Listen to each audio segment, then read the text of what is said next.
Salve Sobat Laici Studio Channel, jumpa lagi nih sama Mimin Laici. Video kali ini Mimin mau mereview kisah Rasul Thomas secara keseluruhan. Dan juga di video ini kita akan coba gali informasi lebih lanjut dari data-data bapak-bapak gereja, dan juga khususnya dari perspektif gereja Katolik.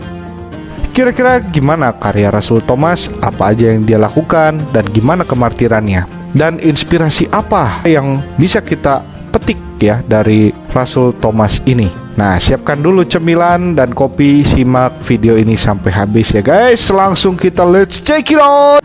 Kisah mengenai Rasul Thomas ini, jika kita amati menurut catatan tradisi timur, memang memiliki alur yang menarik dan tersusun. Namun di dalam video ini kita akan bedah lagi sebagai tahap lanjutan untuk memahami Rasul Thomas. Dimulai dengan bagaimana pandangan para bapak-bapak gereja. Jika kita melihat tulisan dari Bapak Gereja Santo Eusebius dari Kaisarea dalam bukunya yang berjudul Historia Ecclesiastica, pada buku ketiga chapter pertama, di situ dikatakan bahwa begitulah kondisi orang-orang Yahudi. Sementara itu para rasul suci dan murid-murid juru selamat kita tersebar di seluruh dunia. Parsia menurut tradisi diserahkan kepada Thomas sebagai ladang karyanya, Skythia kepada Andreas, dan Asia kepada Yohanes yang setelah beberapa waktu di sana meninggal di Efesus.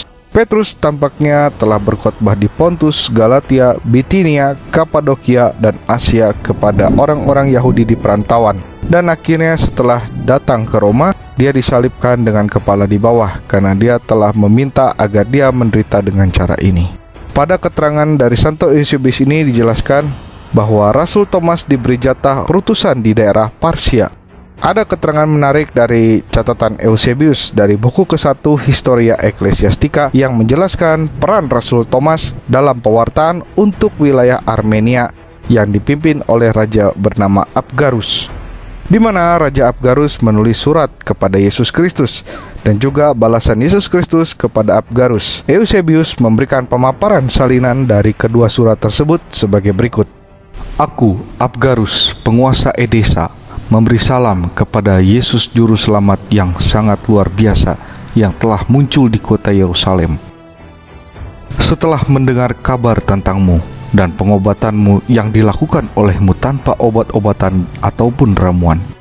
Sebab dikatakan bahwa engkau membuat orang buta melihat dan orang lumpuh berjalan, bahwa engkau membersihkan orang kusta dan mengusir roh-roh jahat dan setan, dan bahwa engkau menyembuhkan mereka yang menderita penyakit yang berkepanjangan, serta membangkitkan orang mati. Dan setelah mendengar semua hal ini tentangmu, aku telah menyimpulkan bahwa salah satu dari dua hal ini pasti benar. Apakah engkau anak Allah, dan setelah turun dari surga, engkau melakukan hal-hal ini, ataukah engkau yang melakukan hal ini adalah anak Allah? Maka dari itu, aku menulis hal ini kepadamu, untuk memohon kepadamu agar dirimu berkenan untuk mengunjungi hambamu ini dan mentahirkan penyakit yang sedang kuderita. Selain itu, aku telah mendengar bahwa orang-orang Yahudi sepakat menentangmu dan menyusun rencana untuk mencelakai dirimu.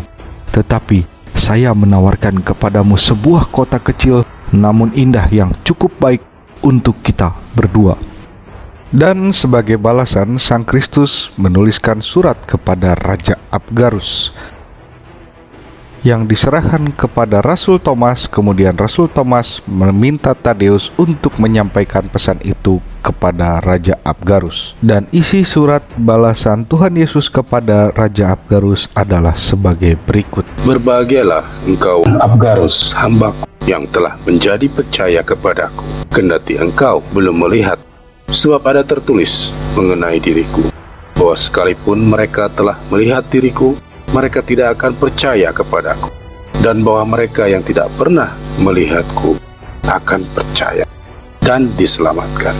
Tetapi berkaitan dengan permohonan tertulismu kepadaku, bahwa aku harus mendatangi dirimu, penting bagiku untuk menggenapi segalanya, maka segalanya itu harus kupersembahkan bagi Dia yang mengutusku.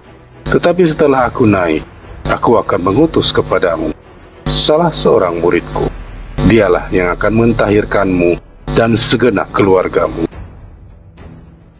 Lebih lanjut, Eusebius menerangkan bahwa setelah kenaikan Yesus Kristus, Rasul Thomas meminta Yudas Tadeus, salah satu dari kelompok murid, untuk datang kepada Abgarus yang menyembuhkan dia dari penyakit kusta dan mempertobatkannya bersama dengan rakyatnya.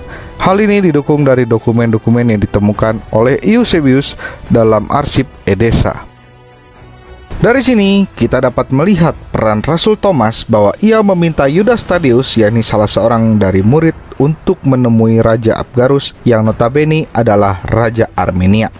Kisah selengkapnya dapat kalian baca sendiri di Historia Ecclesiastica buku ke-1 chapter ke-13 dan buku kedua pada chapter 1. Oke, kita lanjut ya guys. Selain dari tulisan Eusebius yang menguatkan kisah mengenai Rasul Thomas yang melakukan penginjilan ke arah India, ada lagi keterangan dari Bapak Origen, seorang filosof Kristen yang mengajar dengan pujian besar di Alexandria dan kemudian di Kaisarea. Dia adalah penulis pertama yang diketahui merekam pengundian oleh para rasul. Karya orisinal Origen sayangnya telah hilang, tetapi pernyataannya tentang Parsia jatuh ke tangan Thomas telah dilestarikan oleh Eusebius. Origenes dalam bab ketiga dari Commentary on Genesis mengatakan bahwa menurut tradisi, bidang kerja yang diberikan Thomas adalah Parsia, yang menguatkan tulisan dari Bapak Eusebius. Selanjutnya, kesaksian dari Santo Efraim dari Syrian yang hidup pada tahun 306 hingga 370 Masehi dalam himne devosional yang memberi kesaksian bahwa Rasul Thomas berkarya di tanah India berdasarkan afirmasi dari gereja Edessa yang termuat dalam Epir Hymni et Sermones 4. Kemudian keterangan dari Santo Gregorius of Nazarius yang lahir tahun 330 Masehi, ditabiskan sebagai uskup oleh temannya Basil dari Kaisarea pada tahun 372. Ayahnya, Uskup Nazarius, membujuknya untuk berbagi tugas. Dalam homili 32 halaman 11 Contra Arianos et de Seispo yang berisi, "Bukankah para rasul adalah orang asing di antara banyak bangsa dan negara tempat mereka menyebar? Petrus memang mungkin milik Yudea, tetapi apa kesamaan Paulus dengan orang-orang bukan Yahudi? Lukas dengan Akhaya, Andreas dengan Epirus, Yohanes dengan Efesus, Thomas dengan India, Markus dengan Italia?" Selain itu, keterangan dari Santo Ambrosius dari Milan yang hidup sekitar tahun 339 hingga 397 memiliki banyak informasi tentang India dan orang-orang India. Dia berbicara tentang Gimnosopis dari India, Samudra Hindia, Sungai Gangga, dan lain-lain. Berikut adalah penuturannya. Ini mengakui para rasul yang diutus tanpa penundaan sesuai dengan firman Tuhan kita Yesus. Bahkan kerajaan-kerajaan yang tertutup oleh pegunungan terjal menjadi dapat diakses oleh mereka, seperti Thomas ke India, Matius ke Persia. Dari keterangan bapak-bapak gereja di atas, maka jelaslah bahwa Rasul Thomas memang betul-betul pergi memberitakan Injil ke arah India. Jika kita melihat keterangan yang disampaikan oleh Bapak Paus Benediktus ke-16 dalam buku Di Apostol Para Rasul, Asal-Usul Gereja dan Teman Sekerja Mereka pada halaman 111, di situ diterangkan bahwa Rasul Thomas pertama-tama mewartakan Injil ke Syria dan Persia, sebagaimana yang disebutkan dalam Origen. Dan kemudian ia akhirnya sampai ke India Selatan. Kemudian menurut keterangan dari Monsignor Nicholas Martinus Schneider dalam buku Orang Kudus Sepanjang Tahun pada halaman 314 pada paragraf kelima, dan juga keterangan dari Romo Adolf Heuken, Serikat Jesuit, dalam buku ensiklopedi Orang Kudus A-Z pada halaman 298. Dikatakan, menurut tradisi yang dibenarkan oleh Santo Ambrosius dan Hieronymus, Thomas menyebarkan kabar gembira ke arah timur dengan mengikuti jalan para pedagang, yaitu Syria, Armenia, Persia, dan tiba ke India. Orang Kristen di India Selatan, lebih-lebih di sepanjang pantai Siro Malabar, percaya bahwa Thomas mempertobatkan Raja Gondapur dan bahwa mereka adalah keturunan orang-orang Kristen abad pertama. Thomas mati ditusuk tombak dan relikwinya masih tetap ada pada makamnya yang akhirnya dibuka kembali pada tahun 1523. Oke, itulah tadi kisah mengenai Rasul Thomas yang dipercaya oleh tradisi ritus Latin dalam gereja Katolik. Sekarang kita akan tarik inspirasi apa yang bisa kita ambil dari Rasul Thomas ini ya guys. Inspirasi Rasul Thomas. Jika kita menelusuri kembali catatan Alkitab mengenai Rasul Thomas pada kisahnya dalam Injil Yohanes 11 ayat 16, pada kesempatan itu Thomas berkata kepada murid-murid lainnya, "Marilah kita pergi juga untuk mati bersama dengan Dia." Hal ini menunjukkan ketetapan hatinya untuk mengikuti Sang Guru. Sungguh sebuah teladan dan menawarkan kepada kita suatu pembelajaran yang bernilai. Ini mengungkapkan kesiapsediaannya yang secara totalitas untuk setia bersama Yesus Kristus, hingga mengidentifikasi nasib hidupnya sendiri dengan nasib dan kehendak Yesus Kristus untuk ikut serta menghadapi pencobaan tertinggi melalui kemartiran. Yang terpenting di sini ialah ia tidak mau berpisah dari Yesus Kristus. Inspirasi kedua dari Rasul Thomas ini terjadi dalam kisah perjamuan malam terakhir dalam Injil Yohanes 14 ayat 4 sampai dengan ke-6. Di sini setelah menubuatkan kematiannya yang sudah dekat, Tuhan Yesus berkata bahwa ia pergi untuk mempersiapkan tempat bagi para muridnya dalam cuplikan sebagai berikut. Janganlah gelisah hatimu, percayalah kepada Allah, percayalah juga kepadaku. Di rumah Bapakku banyak tempat tinggal. Jika tidak demikian, tentu aku mengatakannya kepadamu, sebab aku pergi ke situ untuk menyediakan tempat bagimu. Dan apabila aku telah pergi ke situ dan telah menyediakan tempat bagimu, aku akan datang kembali dan membawa kamu ke tempatku, supaya di tempat di mana aku berada, kamu pun berada. Dan kemana aku pergi, kamu tahu jalan ke situ.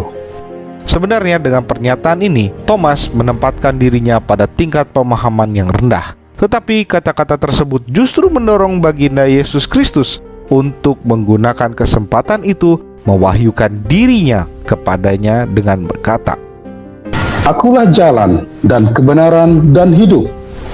Tidak ada seorang pun yang datang kepada Bapa kalau tidak melalui aku. Sekiranya kamu mengenal aku, pasti kamu juga mengenal Bapakku. Sekarang ini kamu mengenal Dia, dan kamu telah melihat Dia. Tentu kata-kata itu pertama-tama disampaikan kepada Thomas saat Yesus mewahyukan dirinya tentang hal ini. Namun tidaklah salah juga jika hal tersebut ditujukan untuk kita semua. Kita dapat membayangkan seolah-olah sedang berdiri di samping Thomas, dan kita juga membayangkan bahwa Tuhan Yesus Kristus juga sedang berbicara kepada kita, seperti ketika ia berbicara kepada Thomas. Kemudian peristiwa yang sangat ikonik dari Rasul Thomas adalah pada saat peristiwa yang tergambar ini, di mana peristiwa itu terjadi 8 hari setelah Paskah. Pada awalnya ia tidak percaya bahwa Yesus telah hadir menampakkan diri kepada para murid lainnya saat Thomas tidak hadir dalam pertemuan itu, sehingga Thomas berkata, "Sebelum aku melihat bekas paku pada tangannya, dan sebelum aku mencucukkan jariku ke dalam bekas paku itu, dan mencucukkan tanganku ke dalam lambungnya, sekali-kali aku tidak akan percaya." Tercatat dalam Yohanes 20 ayat 25.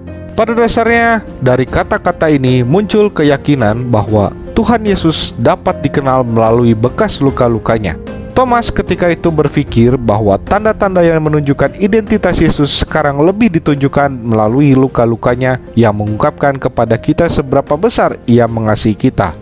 Dalam hal ini, Rasul Thomas tidaklah di posisi yang salah, karena memang hal tersebut diperlukan sebagai sikap yang berhati-hati. Jika kita bandingkan dengan pengajaran Kristen masa kini, banyak sekali aliran-aliran kekristenan yang mengaku merasa diri paling Kristen, padahal sejatinya tidaklah demikian. Kebanyakan dari mereka menggunakan kitab suci sebagai tanda petik tameng atas pengajaran pribadi yang hendak menyesatkan para pengikut Kristus yang sejati, seperti halnya pengajaran Gnostisisme, Ebionisme, Arianisme, Nestorianisme, Kolidrianisme, dan paham-paham lainnya yang masih banyak bertebaran yang berkembang dari masa ke masa.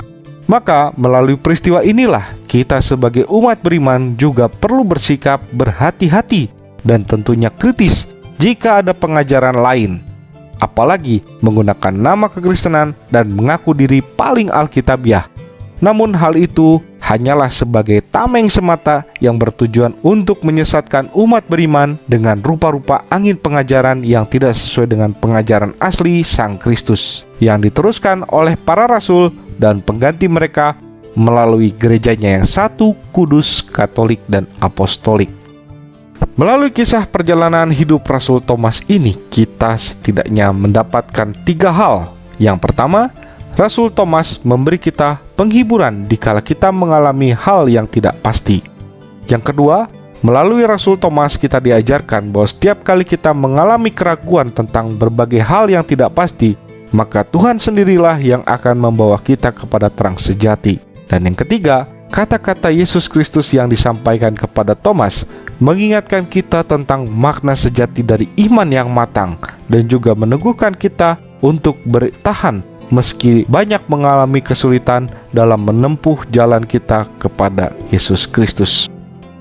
Oke guys, sampai di sini dulu kisah Rasul Thomas. Semoga banyak sesuatu yang berharga yang bisa teman-teman dapatkan dari video ini. Jangan lupa untuk komen di bawah, share juga tentang pendapat kalian mengenai Rasul Thomas, dan bagikan video ini kepada teman-teman kalian supaya channel ini semakin berkembang. Jangan lupa ikuti terus Laici Studio Channel buat kamu yang suka dan mau tahu tentang tokoh-tokoh pahlawan iman kita. Oke, sampai jumpa lagi di video selanjutnya. Bagi kamu yang merasa terberkati oleh channel ini, jangan lupa klik tombol jempol ke atas atau tombol like-nya kalau kamu suka dengan video ini, dan klik tombol subscribe supaya kamu bisa terus pantau perkembangan video selanjutnya. Berikan juga komentar dan saranmu di kolom komentar. Tuhan Yesus memberkati.